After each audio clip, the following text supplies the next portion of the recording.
ನಮಸ್ಕಾರ ವೀಕ್ಷಕರಿಗೆ ಎಲ್ಲರಿಗೂ ಸ್ವಾಗತ. ಇದುವರೆಗೂ ಯೂಟ್ಯೂಬ್ ಚರಿತ್ರೆಯಲ್ಲಿ ನೀವು ಕಾಣದಂತಹ ಒಂದು ರೋಮಾಂಚಕರವಾದ ವಿಷಯವೊಂದನ್ನು ಈಗ ತಮ್ಮ ಮುಂದೆ ತರುತ್ತಿದ್ದೇನೆ. ಎಲ್ಲರೂ ನೋಡಿ, ವಿಡಿಯೋವನ್ನು ಸ್ಕಿಪ್ ಮಾಡಿದೆ ಕೊನೆಯವರೆಗೂ ನೋಡಿ.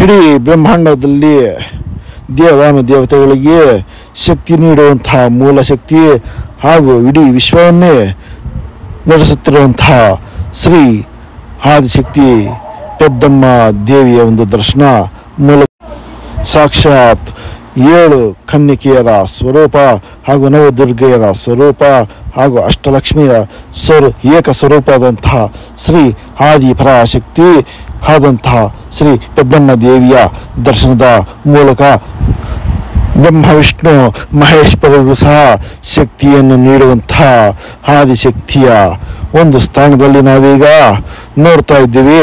ಇಲ್ಲಿ ನೀವು ನೋಡಬಹುದು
ತಾಯಿಯ ಮುಂದೆ ಮಾಡುವಂತಹ ವಿಧಿವಿಧಾನಗಳನ್ನು ಯಾವುದೇ ರೀತಿಯ ಎಡಿಟ್ ಇಲ್ಲದೆ ನೇರವಾಗಿ ವಿಡಿಯೋವನ್ನು ಇಲ್ಲಿ ಆಡ್ ಮಾಡ್ತಾ ಇದ್ದೀವಿ.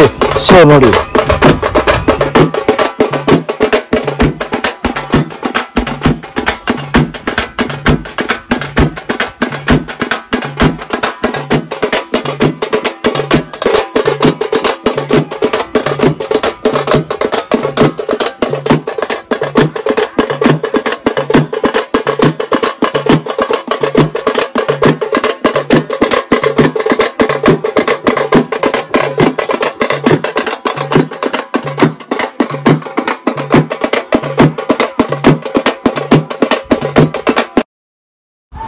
ದೇವಿ ನೆಲೆಸಿರುವಂತಹ ಊರು ನಾವು ಸುಮಾರು ಬೆಂಗಳೂರಿನಿಂದ 89 ಕಿಲೋಮೀಟರ್ ದೂರದಲ್ಲಿರುವಂತಹ ಮುಳಬಾಗಿಲು ಪ್ರಸಿದ್ಧ ಶ್ರೀ ಆಂಜನೇಯ ಸ್ವಾಮಿ ಕ್ಷೇತ್ರದಿಂದ ಕೇವಲ 5 ಕಿಲೋಮೀಟರ್ ದೂರದಲ್ಲಿರುವಂಥ ಸಿದ್ದಘಟ್ಟ ಗ್ರಾಮದಲ್ಲಿ ನೆಲೆಸಿರುವಂಥ ಆದಿಶಕ್ತಿ ಪೆದ್ದಮ್ಮ ದೇವಿಯ ದೇವಸ್ಥಾನಕ್ಕೆ ಪ್ರತಿಯೊಬ್ಬರ ವೀಕ್ಷಣೆ ನೀಡಿ ನಿಮ್ಮ ಕಷ್ಟಗಳನ್ನು ಪರಿಹರಿಸಿಕೊಳ್ಳಬೇಕೆಂದು ನಾವು ಹೇಳುತ್ತಾ ವಿಡಿಯೋವನ್ನು ಮುಂದುವರಿಸುತ್ತಿದ್ದೇನೆ.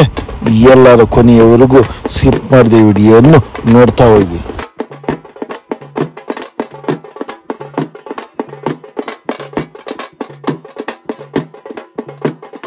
ఉంటే అయ్యలేదు నీకు సంతోషంగా ఉంటే పుడుచుట్రా అది కొట్టేసి పో పుట్టినింటికి పోయి పుస్తక కుంకుమ తిరుక్కొని రా, ఊరంతా తిరుక్కొని రా.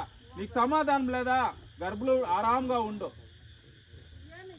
పెద్దోళ్ళు చిన్నోళ్ళు అనేది కాదు ఇతవా, నీకు కర్తవ్యం చేస్తా ఉన్నారా, దానికి తృప్తి పడాలా, సంతోషపడాలా. వాళ్ళు రాలేదు వీళ్ళు రాలేదు అంటే నేను ఈ జాగాలో ఉండాలి. నేను అవసరం ఉందా? నేను చేసే పూజ నీకు నచ్చిందా? నన్ను పెట్టుకుంటావా? పెట్టుకో.